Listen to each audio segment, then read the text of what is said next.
আসসালামু আলাইকুম এভরিওয়ান, আমি মোহাম্মদ বেলাল হোসেন। আজকের ভিডিওতে আমরা যেই টপিক নিয়ে আলোচনা করব তা আমাদের সবারই জানা উচিত। সো ভিডিও শুরু থেকে শেষ পর্যন্ত প্রসেস ডেভেলপমেন্টের সাথে থাকুন। সম্প্রতি সময়ে বাংলাদেশে একের পর এক ভূমিকম্প অনুভূত হচ্ছে। ছোট হোক বড় হোক, প্রতিটা ভূমিকম্পই আমাদের জন্য একটি সতর্ক বার্তা নিয়ে আসে। বিশেষজ্ঞরা বলেন, ভূমিকম্প মোকাবেলায় আতঙ্কিত না হয়ে প্রকৃত প্রস্তুতি নেওয়াই শ্রেয়। ভূমিকম্প শুরু হলে দৌড়াদৌড়ি করবেন না, আতঙ্কিত হবেন না। যদি বিল্ডিং এর ভিতরে থাকুন তাহলে ডেস্ক বা শক্ত স্থাপনার নিচে অবস্থান করুন। যদি বাইরে থাকেন তাহলে খোলা জায়গায় চলে যান।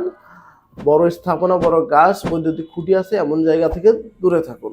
মনে রাখবেন, ভূমিকম্পের চেয়ে আতঙ্কই বেশি ক্ষতির কারণ হতে পারে। তাই গুজব ছড়াবেন না, গুজবে কান দেবেন না।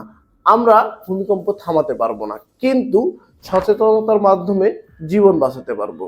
তাই আমরা এই বিষয়ে সচেতন হই। তাই ডস অ্যাসেট ডেভেলপমেন্ট লিমিটেড প্রতিটি বিল্ডিং নির্মাণ করেন ভবিষ্যতের নিশ্চয়তার কথা মাথায় রেখে।